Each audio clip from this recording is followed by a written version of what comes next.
Talladega is obviously a massive track. It's from what I largest in NASCAR. It's kind of boring sometimes because there's not a ton of passing until like the very end. I always hear like what are you? I don't know. I just when I was watching it, like when I watched the Daytona 500, they were like they go around and they all stay together in their big packs, and not a lot of people pass each other until like they make moves closer to the end of the race. I'll paint you a picture. Sure. Okay, so imagine driving on the highway. I've never done that. And you got three lanes. You got 3 lanes. Yeah, he falls asleep on the highway. And you're next to a car. You're next to a car going around a corner at like you're probably going 65 mile an hour. Now triple the speed, and the car control that it takes to stay next to that person and not hit him. Yeah. Right. So the first 90% of the race, there's a lot of guys that'll just run to the back. Now stage points have changed that philosophy. Sure. But the goal is to get to the end, because if you don't get to the end, you're done. Yeah. So my point still stands that it's kind of a boring race until the end. Yeah, because they're just all packed. And I'm not saying it's not like a fun race, but I'm saying there's always the big one in the big races. But it's just they do typically stay in a pack going around whatever 3/4 of the race, and then it's kind of like now you're 10, 15 laps out. People are starting to really do stuff. But the stages are really effective here at Talladega because they're racing 3 times. Basically, they're racing 3 races, and then they get crazy at the end of each stage. That's fair. And at the end of the race. So who won it this year? Talladega in earlier? Do you know? I don't remember. Oh, it's okay. I'll look it up for you. I don't remember. Well, while you do that, it's such a wild card. Like anybody can win. So Tyler Reddick. Yeah, that's right. Michael Jordan was there in person. Oh yeah, that's right. That's what Michael Jordan's first victory lane or whatever. In person So that's kind of my point. I'm not saying it's like a boring race. It's obviously got some of the best history, and it's like one of the biggest tracks. It's got that going for it. But my point still is like it's kind of one of the more like you could honestly not watch it and really turn on the very end, and that's where the majority of the action should be. Now there could be stuff, obviously. Like I'm not saying like there won't be stuff going on in the middle of the race, but I'm saying the big stuff usually happens 15 laps out. Yeah, towards the end of the stage is what he's saying. That's what I'm saying. So there's like that's what I mean. Yeah, you play survival until like 10 to go. Yeah, and then you go for it. That's what I'm saying. You can like Dale Earnhardt literally went. I've said this before. He went from 20th to first in 2 laps. Dang, at Dega, and it was his last win in 2000. He did that in 2 laps. That's crazy. Don't matter where you are. If you got somebody pushing you and you get in the right lane at the right time, you're going to go to the front. So, you really want to put yourself in position around 10 laps to go. And honestly, the best position to be in coming to the white flag, taking the white flag, is second place. Because you're in first. They're not going to help you. You're going to block.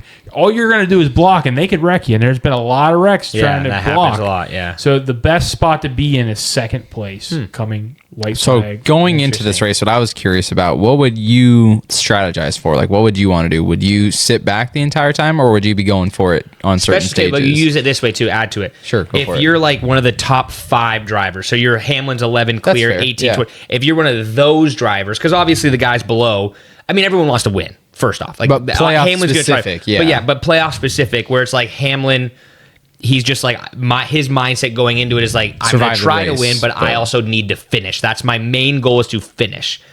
Someone like Tyler Reddick, Daniel Suarez, Briscoe, Cindric, these guys, even Joey Logano, Chase Elliott, they're like we have to really get some serious points here. So if you're one of those guys, the lower tier of those guys, those Chase Elliott's, what do you try to sit back and then just try to? Yeah, so you don't try to go for it at the end. You got to race. You got to get as many stage points as possible. Sure. If you're Byron, you have more freedom, I would say. I typically, believe that you have to know what your car's got. Sure. You got to go up there and try to race with them up front, know what you can do, who you can push. Those kinds of things. If you ride in the back the whole race, I've seen it happen. I've seen there be success in that. Mm-hmm. But in the stage racing world, it's not going to get you any points. Sure.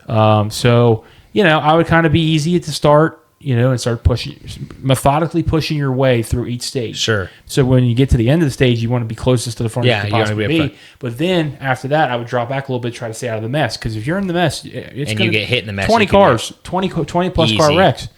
I mean, that's a lot of points. Yeah. So, and then if you're like in the top half, the Denny Hamlins of the world and up, you're William Byron. You're 34 clear right now. Well, Denny Hamlin likes to ride in the back. Okay. He's one of those that he likes to just slingshot at the end, try to get there after the wreck. He goes in the end, but it depends on who you are, honestly. And sure, I think those higher guys, I think they'll be more conservative to begin, and but yeah, man, it's 3 races in one. Yeah, it really is. And how many laps are each stage? I don't know the exact. 80? I think it's like 60 and 65, I believe, at this track. It's 188 laps. So whatever you break it into threes, something like that. So sure. It's a long race, and it gets boring because you have to survive. You just have to survive. That's crazy. Good points. Who? Okay, so then we'll go to who we all think's going to win. Anybody? Obviously, no, that's not the answer. I know who's going to win. I know who's going to win.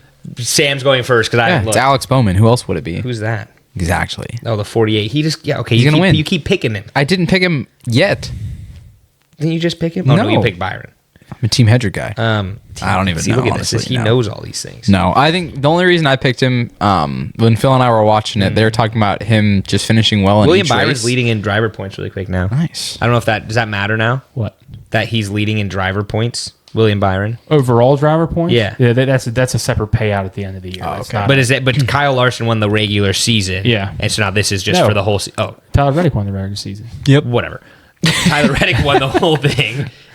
That doesn't have now. Obviously, there's playoff high points. It's it's the owners' championship. So I see what you're the car saying. runs the entire season is basically the owners, and then they get paid out separately. Then they get an owners' championship as well. So somebody could win the playoffs. Yeah. And somebody else could win the owners' championship. I got you. So, I see what you're saying. That's how it used to be. Just to be every race, whatever points you got, that's what you got. So, yeah. Who do you think is going to win? Well, back to my playoff winning driver. Alex Bowman. You have Alex Bowman winning. No, he finished, I think, 18th at Watkins Glen, which wasn't great, but he survived the race, which is one of those races like we've been saying with Talladega, just kind of get there. I think 6th at Bristol, if I'm not mistaken. Then he finished, I think, top 10. Look at this guy. He's a NASCAR fan. He's learning. But what I'm saying is he's raced really well. Sure. These past 3 races. So maybe, like you said, it's literally anybody's race. But I was like, hey, we're not plus. If he has some momentum going into it, maybe he can find something towards the end and pull it out. I don't know. Okay. But we'll see. I think the Fords are always good on the super speedways for whatever reason. Yeah, Ryan Blaney.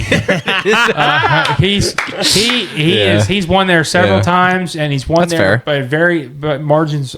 Small margins. Yeah. Actually, 2 of them were 007, so I call him James Bond. Okay. Wow. Nice. So two of them were won by 007. So 7/1000 of a second. I think he, Logano, Cindric, and the Keselowski and Buescher cars in particular, and McDowell are going to be. How do you know this? Those 6 right there are going to be really pushing each other really hard. Michael McDowell, and you're going to see this. You're going to see this at any race, right? Any race on the super speedways. The manufacturers are going to work with each other. I promise you, a Chevrolet will not push a Ford to the win. And it won't go over very well if they does. Yeah. So I really think the Penske cars are going to be tough. So I'll just take the whole Penske group there. I think they're going to be, and the Fords. Cool. Well, I know one person that typically does good on these super speedways, and I love him. I have his hat. Oh, not this. I have a T-shirt of his ex-teammate at one point in time, who was Travis Pastrana. I'm now struggling. At our Daytona 500. And he usually finishes well. These are some of the few races that I know that he finishes well. Give me Bubba Wallace by $1 million. The 23 car is going to win. Michael's going to be there. It's going to be great. And I can't wait. Bubba's winning in Dega. Bubba's hot. Bubba's been running really good at every race. Sorry. What a guy. Bubba, I know from friends and people. He actually does do good on the super speedways. Yeah. He's never won anything, but I'm like, just to break. What does he want? He won Talladega. Oh, break everyone's heart again. Yes, we all have our predictions. Bowman, I believe. Best part. Well, you kind of cheated, Phil. You got to give me one person. Give me one of them. I know you want Penske, but give me one. You can't have Blaney. Of course. Bubba Wallace is going to win it because Bubba Wallace is the greatest driver of all time. Wow. Thanks for listening to the Kinda Athletic podcast. Please like and subscribe to all our social media platforms and make sure to come back next week to hear more from the Kinda Athletic podcast.